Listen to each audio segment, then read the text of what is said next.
wabarakatuh. Selamat siang.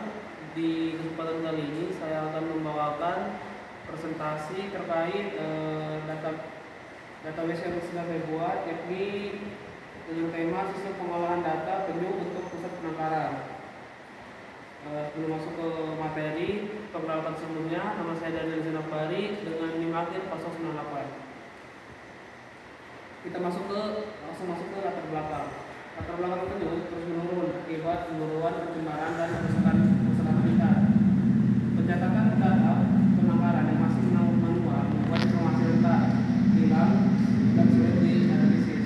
Hal itu menyulitkan monitoring peretasan, pertumbuhan, topik, dan pelepasan ke laut. Diperlukan sistem pengolahan data verifikasi agar proses pencatatan, pelaporan, dan pengambilan keputusan lebih cepat dan akurat untuk mendukung kelestarian penyu. Kita langsung masuk ke query DDL-nya. Sebelum itu mungkin saya akan jelaskan apa itu query DDL. Jadi query DDL ini adalah data definition language, yang dimana query DDL ini digunakan untuk mendefinisikan sebuah data. Salah satu perintahnya itu ada perintah create table. Perintah create table sendiri digunakan untuk membuat table baru. Yang table ini nantinya akan dimodifikasi pada query DML. Langsung lanjut ke alter table. Alter table sendiri digunakan untuk mengubah struktur table yang telah dibuat tanpa harus menghapusnya. Jadi kapan harus digunakan? Ketika kita sudah membuat sebuah table tapi kita lupa mendefinisikan sebuah constraint-nya, yakni primary key atau foreign key-nya. Bisa juga digunakan untuk ngedrop sebuah kolom. Misalnya kita salah memasukkan nama kolom atau atau kita kelebihan dalam memberi kolom. Bisa juga digunakan untuk menambah kolom. Lalu ini ada contoh dari penambahan constraint pada alter table, yang ini constraint primary key dan primary key yang digunakan untuk menambah primary key pada table yang sudah kita buat. Lalu di sini ada alter table rename. Untuk apa? Di sini digunakan untuk mengubah nama table atau sebuah kolom yang sudah ada.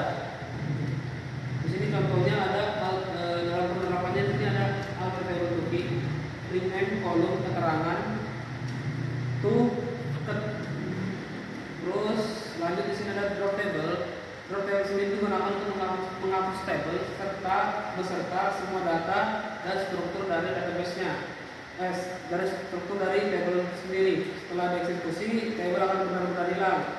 Dan jika ingin table itu ada lagi, maka harus dibuat ulang dan dimasukkan lagi data-datanya. Contoh penerapannya di sini ada drop table tunggal. Lalu lanjut ke truncat. Truncat sendiri digunakan untuk menghapus suatu data tanpa harus mengubah struktur itu sendiri, struktur dari data itu sendiri. Jadi tabelnya akan tetap ada, kolom-kolomnya juga akan tetap ada, foreign key-nya dan lain-lain juga tetap ada, namun seluruh dari isi datanya akan hilang. Di sini contoh penerapannya juga ada truncat table tunggal. Lalu ada insert. Insert sendiri merupakan query DML, yakni data manipulation language. Data manipulation language sendiri itu akan digunakan untuk memanipulasi sebuah table yang sudah kita buat. Contoh penerapannya ini ada di insert. Insert sendiri digunakan untuk menambahkan data baru ke dalam sebuah table. Perintah ini memungkinkan kita mengisi nilai untuk satu atau beberapa kolom sekaligus.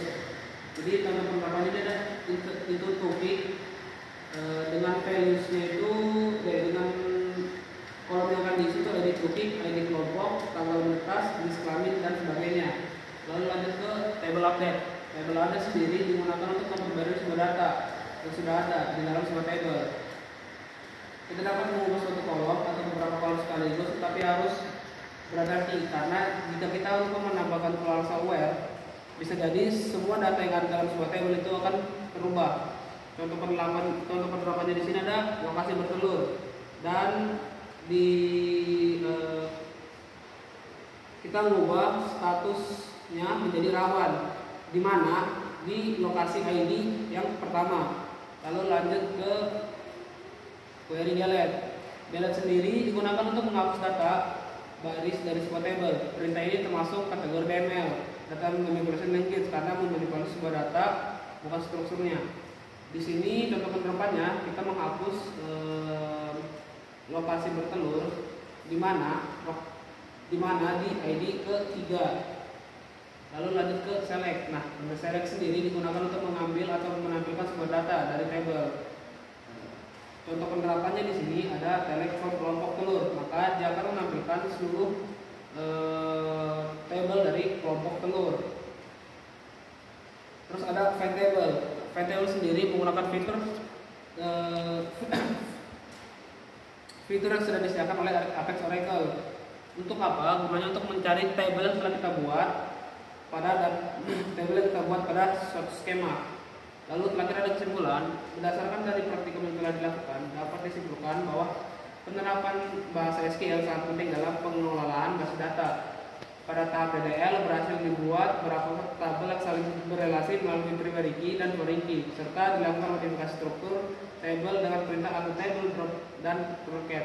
Selanjutnya dalam data DML dilakukan manipulasi data dengan perintah insert, update, dan delete serta select untuk menambahkan, memperbarui, dan menghapus maupun memanipulasi data tersebut. Selain itu, melalui fitur find dalam Oracle Apex, kita dapat lebih mudah dalam menemukan sebuah table yang telah kita buat. Oke, mungkin itu saja, sekian dari saya. Kurang lebihnya mohon dimaafkan. Wassalamualaikum warahmatullahi wabarakatuh.